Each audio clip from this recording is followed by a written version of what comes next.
रामो राजमनिः सदा विजयते रामं रमेशं भजे। रामेणाभिहता निशाचरचमो रामाय तस्मै नमः। रामान्नास्ति परायणं परतरं रामस्य दासोऽस्म्यहं। रामे चित्तलयः सदा भजतु ते भो राम मामुद्धर। मैं कमलेश झा, सहायक प्रोफेसर, जूथालाल संस्कृत महाविद्यालय, मझौलिया, पश्चिम चंपारण। मैं आज शास्त्री प्रतिष्ठा द्वितीय खंड के छात्रों के लिए, जिनका विषय व्याकरण है, उनके लिए महाभाष्य पढ़ाने जा रहा हूँ। महाभाष्य तृतीय आह्निक के अंतर्गत एको गुण वृद्धि सूत्र की व्याख्या चल रही है। उसमें मृज धातु को सामान्य रूप से वृद्धि विधान की है। यह वृद्धि किंगित प्रत्यय परे होने पर न हो, परे होने पर न हो। यहाँ मृज वृद्धि के लिए भी, अर्थात मृजे वृद्धि के लिए भी वृद्धि ग्रहण करना चाहिए। इसी की व्याख्या करते हुए आगे कहना है कि अटिचोक्तम कि मुक्तम अनंति विकारे अंतिसदेशस्य कार्यम भवति इति। अट के विषय में उत्तर दिया जा चुका है कि यह न्याय है कि जब दो अनंत स्थानियों को आदेश प्राप्त होता हो तो उस अनंत के स्थान में आदेश हो जो अंत के समीप हो। अर्थात इससे अंत्य जो के समीपवर्ती री को ही वृद्धि होगी।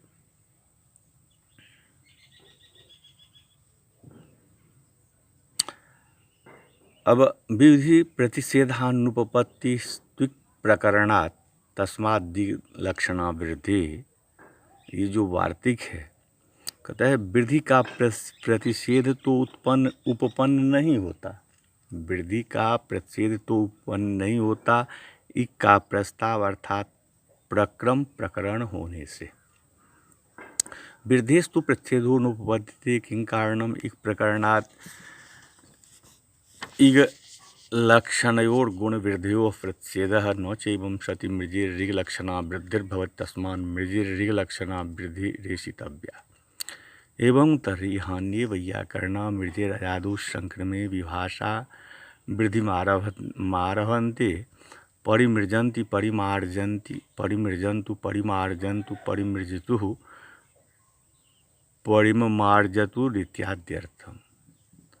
तदिहापि साध्यं तस्मिन् साध्ये जुग विभागः करिष्यते मृजेर्वृद्धिरचो भवति ततः अचि किङिति अजादौ च किङित् मृजेर्वृद्धिर्भवति परिमार्जन्ति परिमार्जन्तु परिमार्जतु। अब यहाँ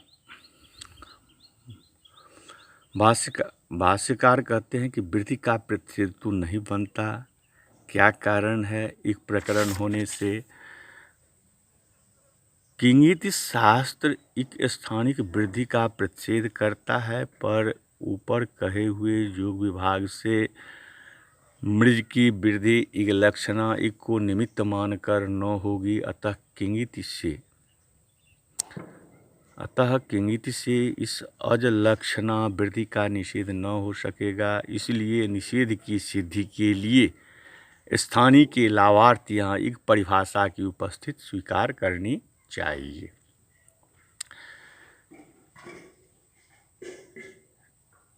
एवं तर्हि हान्ये वैयाकरणा मृजेरजादौ संक्रमे विभाषा वृद्धिमारभन्ते।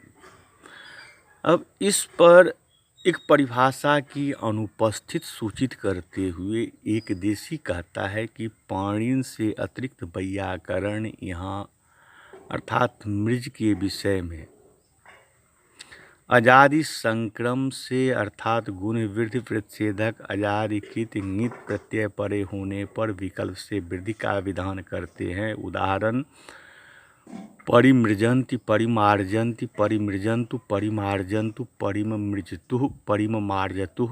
यह वैकल्पिक वृद्धि परणीय लोगों ने भी इष्ट होने से साध्य। यह वैकल्पिक वृद्धि परणीय लोगों को भी इष्ट होने से साध्य है। इसके साधन के लिए योग विभाग करेंगे, मृजीर वृद्धि रचः ऐसा पढ़ेंगे, तदनंतर अचिकिंगित ऐसा पढ़ेंगे। अर्थ होगा अजादि कित। नित प्रत्यय परे होने पर भी मृज को वृद्धि होती है। परिमार्जन्तु परिमार्जन्तु परिममार्जतुः। तो इस योग विभाग का क्या प्रयोजन है? किमर्थम इदम, इस योग विभाग का क्या प्रयोजन? तो नियमार्थम अजादावेव किंगिति नान्यत्र क्वान्यत्र मा भूत मृष्टः मृष्टवान इति। ततो बा अचि किंगित मृजेर वृद्धिर्भवति परिमृजन्ति परिमार्जन्ति परिममृजतुः परिमार्जतुरिति। अब कहता है जो योग विभाग का यहाँ क्या प्रयोजन है, तो इसका उत्तर है जो योग नियमार्थ रहेगा। अजाद ही कित नित पर अजादि ही कित नित प्रत्यय परे होने पर वृद्धि हो, और कहाँ न हो तो मृष्टः मृष्टवान। यहाँ एक्त एक्तवतु कित है, यहाँ एक्त एक्तवतु प्रत्यय कित है पर अजादि नहीं। इसके अनंतर वा यह पृथक योग पढ़ेंगे। पूर्व सूत्र से अचिकिंगित की अनुवृत्ति आएगी। इससे इष्ट वैकल्पिक रूप परिमृजन्ति परिमार्जन्ति परिममृजतुः परिममार्जतुः सिद्ध हो जाएगा। कहता है इहार्थमेव तर्हि सिजर्थम वृद्धिग्रहणं कर्तव्यम सिच वृद्धिरविशेषणोच्यते सेको यथा स्याद् अनिको मा भूदिति कस्य पुनरनिकः प्राप्नोति। अकारस्य अचिकीर्षित अजिहीर्षीति नैतदस्ति लोपो अत्र बाधको भविष्यति। आकारस्य तर्हि प्राप्नोति अयासीत अवासीत नान्यत्र विशेष सत्यां वृद्धा व सत्यां वा। संध्यक्षरस्य तर्हि प्राप्नोति नैव संध्यक्षरम अंत्यमस्ति। तो कहता है अच्छा, तो जैसे मृज के लिए वैसे सिच वृद्धि परस्मय पद सूत्र से विधीयमान वृद्धि इक स्थानिक हो, इसके लिए इको गुण वृद्धि में वृद्धि ग्रहण करना चाहिए।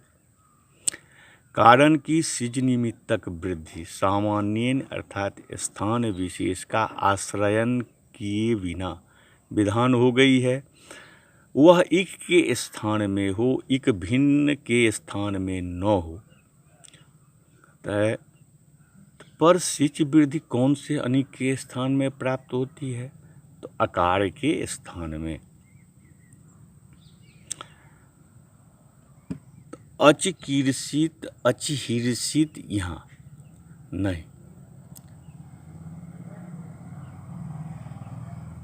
नैतदस्थ लोपोत्र बाधको भविष्यति नहीं। अतो लोप आर्ध धातु के से अचिकीर्ष अचिहीर्ष इस सन्नंत अंगों के अंत्य और का लोप इस वृद्धि का बाधक होगा।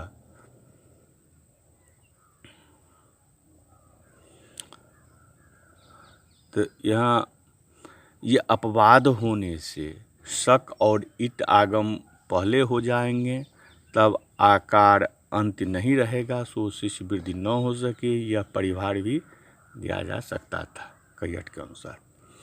कैयट अपनी व्याख्या में ही बात। नास्त्यत्र विशेष सत्याम वृद्धाव सत्याम वा संध्यक्षर से तरी प्राप्नोति नैव संध्यक्षरम अस्ति। अब यहाँ अच्छा, तो आकार के स्थान में वृद्धि प्राप्ति होती है। आसीत अवासीत यहाँ वृद्धि हो अथवा न हो कुछ अंतर ही नहीं पड़ता, रूप एक ही रहता है। संध्यक्षर को वृद्धि प्राप्त होती है, पर अंत्य अर्थात वृद्धि योग्य संध्यक्षर मिलेगा ही नहीं। तो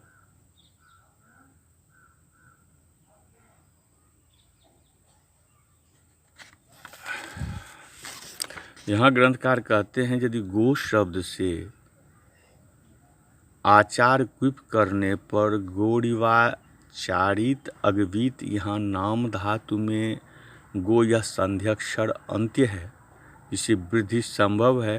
तो इसका उत्तर है सिच वृद्धि परस्मय पदेशु में रित धातु से धातु ग्रहण की अनुवृत्ति करके शुद्ध धातु रूप जो पाठ है उसे वृद्धिमान, शुद्ध धातु रूप जो धातु है उसे वृद्धि मानी जाएगी। पीछे धातु बने नाम धातु में शिश वृद्धि न होगी, जिससे अगवीत में दोष न होगा।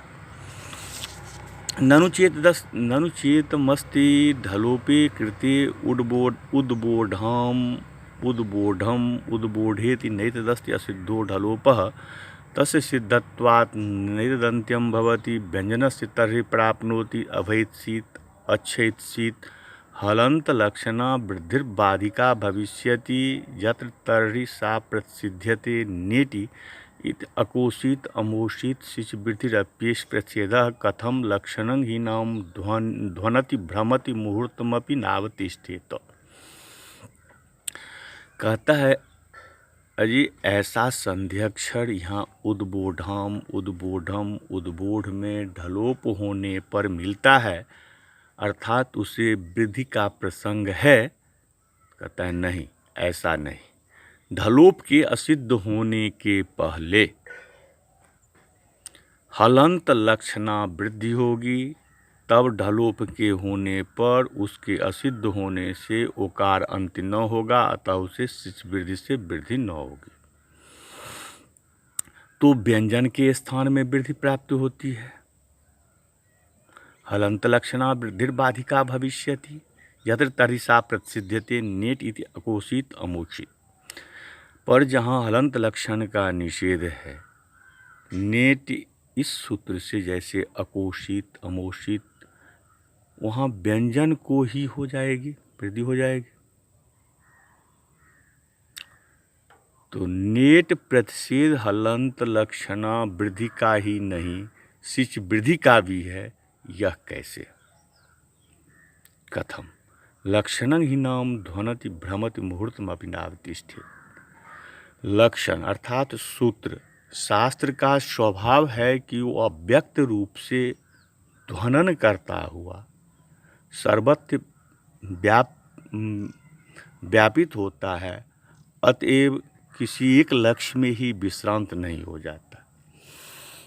अब यहाँ नेट यह शास्त्र सामान्य रूप से इदादि परस्मय पद परक शिच परे होने पर हलंत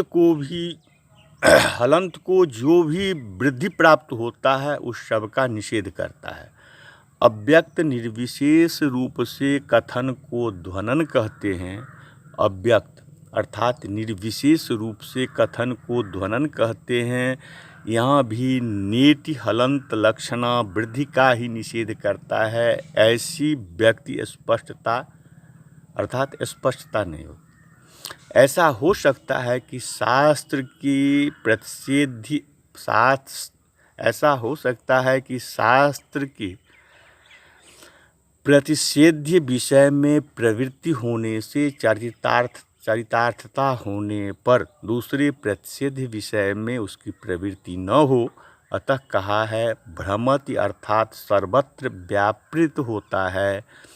यह भी हो सकता है कि जब यह शास्त्र एक में निषेध में व्यापृत हो रहा है, उसी काल में द्वितीय विधि प्रवृत्त हो रही है और प्रवृत्त हुए विधि का निषेध हो नहीं सकता, अतः कहा है शास्त्र मुहूर्तम अपि इत्यादि। भाव यह है कि दोनों स्थानों में जुगपत अर्थात एक साथ व्यापार होता है और वह शब्द बुद्धि कर्मणांग विरम्य व्यापाराभाव इस न्याय के बल पर। अथवा शिच वृद्धि परस्मै पदेषु इति शिच वृद्धि प्राप्नोत् तस्या हलंत लक्षणा वृद्धिर्बाधिका तस्यापि नेट इति प्रतिषेधः अस्ति पुनः क्वचिद् अन्यत्रापि अपवादे प्रसिद्धे उत्सर्गोऽपि न भवत्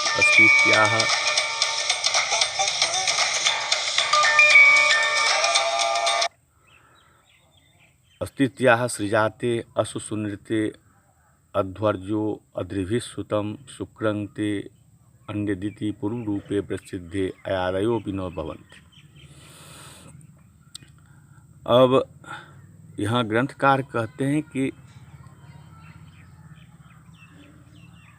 सिच अथवा सिच वृद्धि परस्मै पदेषु, इससे सामान्य रूप से सिच को निमित्त मानकर परस्मै पद प्रत्यय परे होने पर वृद्धि प्राप्त होती है। इसे हलंत लक्षणा वृद्धि बाधती है और इस हलंत लक्षणा का नेट या प्रतिषेध करता है।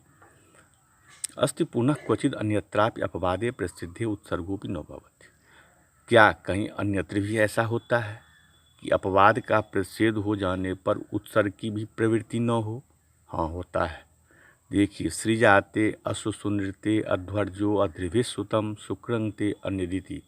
यहाँ प्रकृति भाव से पूर्व रूप का निषेध हो जाने पर अयादि आदेश भी नहीं होते। उत्तरार्थ में तर्ह्यर्थम वृद्धि ग्रहणं कर्तव्यम सिच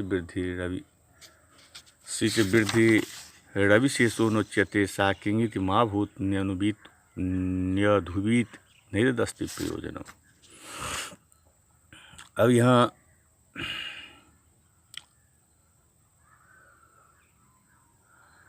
अपवादे प्रतिसिद्धे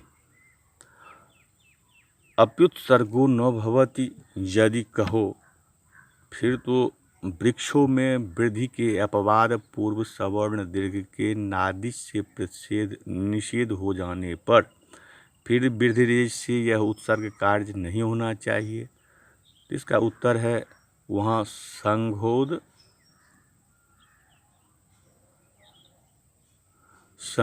घो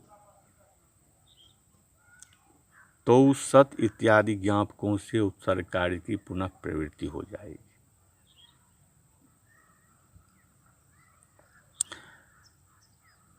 अब उत्तरार्थ में तर्ह्यर्थक ग्रहणं कर्तव्यम सिच वृद्धि रविशेषे नोच्यते साकिंगित माभूत न्यनुबीत न्यधुबीत। अब कहता है जो अच्छा, तो उत्तरार्थ ही अर्थात सिच वृद्धि के लिए एको गुण वृद्धि में वृद्धि ग्रहण करना चाहिए। सिच वृद्धि सामान्य रूपेण अर्थात बिना प्रत्यय विशेष का आश्रयन किए विधान की गई है। वह कित ङित प्रत्यय परे होने पर न हो, यथा न्यनुबीत न्यधुबीत में नहीं होता। कहता है नहीं, ग्रंथकार कहते हैं नहीं, नैतदस्ति प्रयोजनम, इसका कोई प्रयोजन नहीं। अंतरंगत्वात् अत्र उभंग आदेशे कृते अनन्त्यत्वात् वृद्धिर्न भवति। यदि तर्हि शिष्यन्तरंगं भवति अकारसीत आहारसीत गुणे कृते रपरत्वे चान्यत्वात् वृद्धिर्न प्राप्त मा भूदेवं हलन्त्यस्य इत्येवं भविष्यति। यह तर्हि न्यस्तारीत न्यदारीत गुणे कृते रपरत्वे चानन्त्यत्वात् वृद्धिर्न प्राप्नोति हलंत लक्षणायाश्च नेट इति प्रतिषेधः मा भूदेवं लान्तस्य इत्येवं भविष्यति। अब कहता है जो नैतदस्ति प्रयोजन, इसका कोई प्रयोजन नहीं। अंतरंगत्वात् अत्र उभंग आदेशे कृते अनन्त्यत्वात् वृद्धिर्न भवति। उभंग आदेश अंतरंग है, वृद्धि बहिरंग है। उभंग आदेश अंतरंग है, वृद्धि बहिरंग है। उभंग आदेश हो जाने पर अंग के अजंत न होने से सिच वृद्धि की प्राप्ति ही नहीं रहती। अब यदि सिच प्रत्यय परे होने पर अंतरंग शास्त्र की प्रवृत्ति होती हो तो अकारसीत आहारसीत यहाँ अंतरंग गुण हो जाने पर रपर होने पर अच के अनंत होने से ही सिच वृद्धि नहीं होगी। सिच वृद्धि मत हो, हलंत लक्षणा वृद्धि हो जाएगी।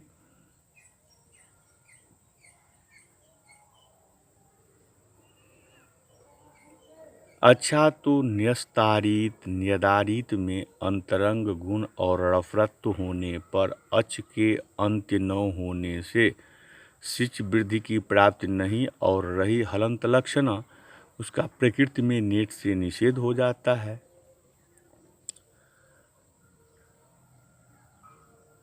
तो लरान्तस्य इत्येवं भविष्यति यह तर्हि अलावित अयावित गुणे कृते अवादेशे चानन्त्यत्वात् वृद्धिर्न प्राप्नोति हलन्त लक्षणायाश्च नीट इति प्रच्छेदः मा भूदेवं लरान्तस्य इत्येवं भविष्यति लरान्तस्य इत्युच्यते नो चेदं लरान्तं लरान्तस्य इत्यत्र बकारोऽपि निर्दिश्यते किं बकारो न स्तूयते लुप्त निर्दिष्टो बकारः यद्येवं मा भवान् अवीत मा भवान् मवीत इत्यत्रापि प्राप्नोति अविमव्योर्नेति वक्ष्यामि तद्वक्तव्यं न वक्तव्यं निस्विभ्यां तो निमातव्यो यद्यपि तदुच्यते अथवा तर्हि निस्वभ्योः प्रतिषेधो न वक्तव्यो भवति गुणे कृते अयादेशे च यन्तानां नेत्येव प्रतिषेधो भविष्यति। कहता है सिच वृद्धि मत हो अतोलरान्तस्य, इससे यहाँ वृद्धि हो जाएगी। अच्छा, अलावित अयावित यहाँ अर्थात अंतरंग गुण होने पर अवादेश हो जाने पर अच अंत न मिलने से सिच वृद्धि न होगी। हलंत लक्षणा का प्रकृति में नेट से निषेध प्राप्त है। लरान्तस्य इत्येवं भविष्यति।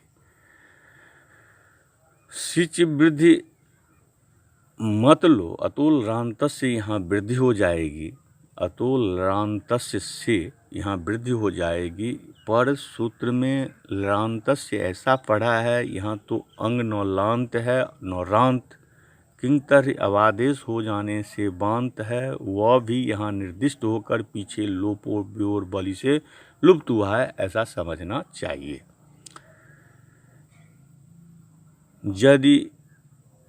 यदि एवं माँ भवान अवित, यदि ऐसा मानते हो तो अनिष्ट प्रसंग होता है। माँ भवान नवीत, माँ भवान मवीत, यहाँ भी वृद्धि प्राप्त होती है।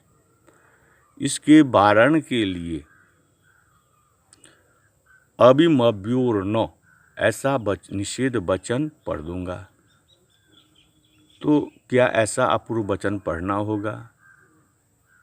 कहता है नहीं। ह्यंत क्षण इत्यादि सूत्र में णी सुई के स्थान पर अब और मब को पढ़ दिया जाएगा। यदि ऐसा कहा जाए तो भी गौरव कुछ भी नहीं, परंतु लाघव है। णी सुई का सूत्र में प्रतिषेध नहीं करना पड़ता। अंतरंग गुण हो जाने पर, अयादेश होने पर, अंग के यांत होने से ही निषेध सिद्ध होगा। एवं तर्हि आचार्य प्रवृत्ति ज्ञापयति न सिच्यंतरंगम भवति यदयम् अतो हलादेर लगो इत्याकारक ग्रहणम कथं कृत्वा ज्ञापकम अकारक ग्रहणे से तत्प्रयोजनम यह माभूत अकोषित अमोषित यदि सिच्यंतरंगम स्यात् अकारक ग्रहण मनर्थकं स्यात् गुणे कृते अलघुत्वात् वृद्धिर्न भविष्यति पश्यति त्वाचार्यो न सिच्यंतरंगम भवति इति अतो अकारक ग्रहणम करोति। अच्छा, तो आचार्य की प्रवृत्ति बताती है, आचार्य की नियम बताती है कि सिच परे रहते अंतरंग शास्त्र की प्रवृत्ति नहीं होती है। इसी हेतु आचार्य अतो हलादेर लघो में अकारक ग्रहण करते हैं। यह माभूत, यह ज्ञापक कैसे है? अकोषित अमोषित। अकारक ग्रहण का यह प्रयोजन है कि अकोषित अमोषित में वैकल्पिक वृद्धि न हो, विकल्प से वैकल्पिकी वृद्धि न हो, विकल्प से वृद्धि न हो। यदि सिच परे रहते अंतरंग अर्थात गुण हो तो अकारक ग्रहण व्यर्थ हो जाए। गुण होने पर लघु अक्षर न होने से वृद्धि न होगी, पर आचार्य जानते हैं सिच परे अंतरंग की प्रवृत्ति नहीं होती है, अतः अकारक ग्रहण करते हैं। नहीं तो दस्ति ज्ञापकम नहीं, यह ज्ञापक नहीं बनता।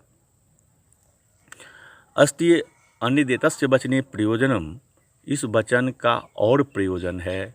किम यत्र गुणः प्रसिद्ध्यते तदर्थमेतत् स्यात् न्यकुटित न्यपुटित यत्तदि निःस्वयो प्रच्छेदं शास्त्रेण नेहान्तरंगमिति दर्शयति यच्च करोति अकारक ग्रहणं लघोरिति कृते।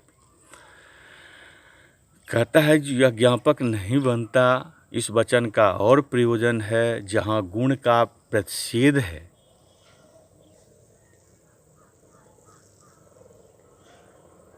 अर्थात न्यकुटित न्यपुटित, वहाँ के लिए अतो, जहाँ गुण का प्रतिषेध है वहाँ के लिए अतो हलादेह में अकारक ग्रहण किया है। न्यकुटित न्यपुटित, अच्छा तो जो णिस्वी का प्रतिषेध किया है वह इस बात का ज्ञापक है कि सिच परे अंतरंग की वृद्धि की प्रवृत्ति नहीं होती, और जो लव कहने पर भी उसे औ से विशिष्ट कहते हैं, यह भी ज्ञापक। यहाँ न्यकुटित न्यपुटित, यहाँ गुण वृद्धि की अपेक्षा अंतरंग है, उससे वृद्धि का वाद होता है। पीछे कुटादित्व रूप हेतु से गुण का निषेध होने पर भी पाक्ष की वृद्धि नहीं होती है। इसमें अतो हलादेर लघु में अतग्रहण कारण है, न कि भ्रष्टावसर न्याय जो सिद्धांत में है ही नहीं, अतः अतग्रहण की ज्ञापकता सिद्ध न हो। तो प्रच्छेदं शास्त्रकृते नेहांतरंगमित दर्शयति यच्च करोति अकारक ग्रहणम लघोरिति कृते। कहता है जो अच्छा तो नी सुई का जो प्रतिषेध किया है वह ज्ञापक रहेगा कि सिच परे अंतरंग शास्त्र की प्रवृत्ति नहीं होती, कारण कि यदि हो तो गुण होने पर यांत होने से ही निषेध सिद्ध है। ज्ञापक होने पर उक्त नियमान अर्थात नियम परिवर्तन का कुछ भी उपयोग नहीं। अलावीत यहाँ सिच्यंतरंगं नास्ति, इस बात के ज्ञापित हो जाने पर अंतरंग गुण न होने से, अंग के अर्थात ओ के स्थान में अवादेश के न होने से, बांत न होने के कारण अतोलांतस्य में वकार प्रश्लेष न करना पड़ेगा, और न अब मब में अति प्रसक्त वृद्धि को वारण करने के लिए अभिमव्योर न ऐसा निषेध वचन पढ़ना होगा, और न ही अपूर्व वचन करने के लिए गौरव के परिहार के लिए हयंत सूत्र में णिस्वी के स्थान पर अब मब को पढ़ने की आवश्यकता होगी। कहता है तो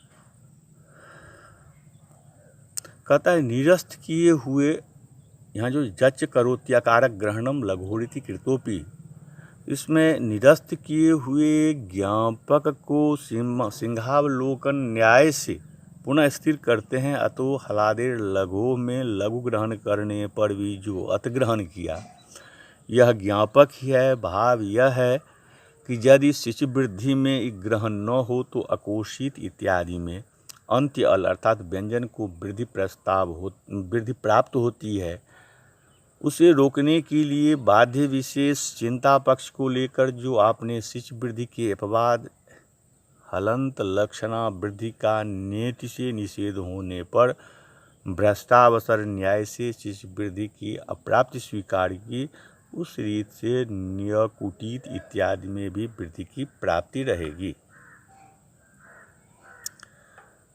तस्माद् इलक्षणा वृद्धिरास्थेया, तस्मात् अतः न्यनुबीत इत्यादि में उबंग को बाधकर प्राप्ति हुई वृद्धि के निषेध के लिए इलक्षणा सिच वृद्धि होती है। यह मानना होगा कि तिंगित प्रत्यय परे होने पर इलक्षणा गुण वृद्धि का निषेध हो, इसलिए और अकोषित इत्यादि में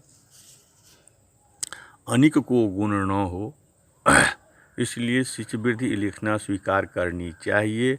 बाध्य सामान्य चिंता और भ्रष्टावसर न्याय तो एक देशी की युक्ति है, सिद्धांत नहीं। कहता है तस्मात् इलक्षणा वृद्धिरास्थेया, अब यहाँ वार्तिककार कहते हैं कि यह व्यवस्थित हुआ शिष्यवृत्ति लिखना माननी चाहिए। षष्ठ्याः स्थाने जोगत्वाद दिग्निवृत्ति, षष्ठ्याः स्थाने जोगत्वात् सर्वेषाम् इकां निवृत्तिः प्राप्नोति अस्यापि प्राप्नोति दधि मधु पुनर्वचनमिदानीं किमर्थं स्यात्।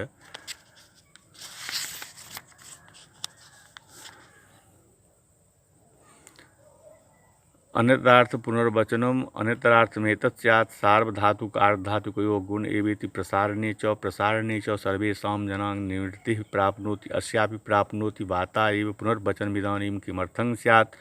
विषयार्थं पुनर्वचनम विषयार्थम एतत् स्यात् बचि स्वपि यजादीनां कित्यवेति उरन् रफरे च सर्वेषां ऋकाराणां निवृत्तिः प्राप्नोति अस्यापि प्राप्नोति कर्तृ इति। सिद्धे तु षष्ठ्यधिकारे वचनात् सिद्धिमेतत् कथं षष्ठ्यधिकारे इमे योगाः कर्तव्या एकस्तावत् क्रियते तत्रैव इमावपि योगो षष्ठ्याधिकारमनुवर्तिष्येते। अथवा षष्ठ्यधिकारे इमो योगा भवेक्ष्यामहे अथवा इदं तावदयं प्रष्टव्यः सार्वधातुक आर्धधातुकयोर्गुणे भवति इति कस्मान्न भवति याता वाता इदं तत्र अपेक्षिष्यते इको गुणवृद्धि यथैव तर्हि इदं तत्रापेक्षिष्यते एवं यहापि तदपेक्षिष्यामहे सार्वधातुक आर्धधातुकयोः इति इको गुणवृद्धि।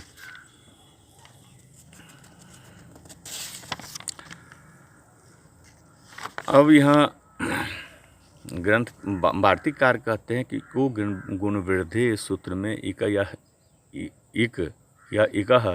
यह जो स्थान षष्ठी है, अतः इक की निवृत्ति प्राप्त होती है। इकः इस षष्ठी के स्थान योगा षष्ठी से एकमात्र को इको गुण वृद्धि से विधीयमान गुण वृद्धि रूप आदेश द्वारा निवृत्ति प्राप्त होती है। यदि इको गुण वृद्धि स्वतंत्र विधि है, अनियमे नियम कारिणी परिभाषा नहीं, तो मिदिर गुण इत्यादि से पुनः गुण आदि विधान किस लिए किया। तो वार्तिककार कहते हैं अन्य तरार्थ में तत्स्यात् सार्वधातुक आर्धधातुकयोर गुण एवेति। अन्यतर दो में से एक गुण अथवा वृद्धि के लिए पुनः विधान रहेगा। प्रसारणे च पर्याप्त क्रम से माने इको गुण वृद्धि से पर्याय क्रम से प्राप्त गुण वृद्धि में से एक के विधान के लिए पुनः विधान हो सकता है। जैसे सार्वधातुक आर्धधातुकयोः में सार्वधातुक आर्धधातुक प्रत्यय रूप निमित्त होने पर गुण ही हो, वृद्धि न हो। अब वार्तिककार कहते हैं कि संप्रसारण में भी सब जनों की निवृत्ति प्राप्त होती है। याता बाता यहाँ भी तो बचि सुप इत्यादि पुनः संप्रसारण विधान किस लिए किया। यहाँ इको गुण वृद्धि जो है जो स्वतंत्र विधायक शास्त्र है, इको जनच इसे अपने विषय में बांध लेगा, इसे यह शास्त्र व्यर्थ नहीं होता। इस पूर्व पक्ष का उत्थान विधि नियमयोर विधिरेव जायान इस न्याय के आश्रयन से होता है। इज्ञन संप्रसारणम में जनः को स्थान खष्टी मानकर स्वतंत्र विधायक शास्त्र स्वीकार कर अर्थ होगा यन मात्र के स्थान में इक हो और उसकी संप्रसारण संज्ञा होती है। इससे यन मात्र की निवृत्ति प्राप्ति होती है। अब यहाँ वार्तिककार कहते हैं कि संप्रसारण में भी सब जनों की निवृत्ति प्राप्त होती है। याता बाता यहाँ भी तो बचि स्वप इत्यादि पुनः संप्रसारण विधान किस लिए किया। तो विषय नियम निमित्त नियम के लिए होता है। बचि स्वप और यजाय धातुओं को कृत प्रत्यय परे होने पर ही संप्रसारण हो, अकित परे रहने पर न हो। उरन रपरह में भी स्थान खष्ठी मानकर ऋकार मात्र की निवृत्ति प्राप्त होती है। कर्तृहर्तृ यहाँ भी इस पर वार्तिककार कहते हैं षष्ठ्याधिकार में पढ़ने से इस सिद्धि अर्थात सर्वापेक्ष समाधान रूप हो जाती है। इस इन आक्षेपों का समाधान हो जाता है। कैसे? स्थान षष्ठी से प्रारंभ हुए षष्ठ्यधिकार में ये सूत्र पढ़ने चाहिए।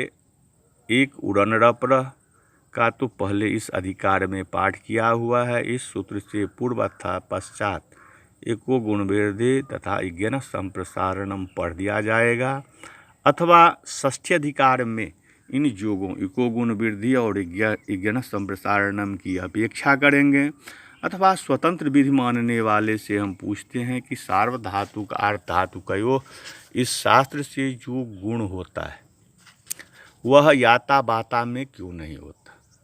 तुम्हारा उत्तर यही होगा, आप यही यहाँ पर कहेंगे कि इको गुण वृद्धि की यहाँ हम इको गुण वृद्धि की अपेक्षा करेंगे, अर्थात सार्वधातुक आर्धातुकयों से विहित गुण किसे हो इस अपेक्षा आकांक्षा से इको गुण वृद्धि के साथ उसकी एक वाक्यता करेंगे।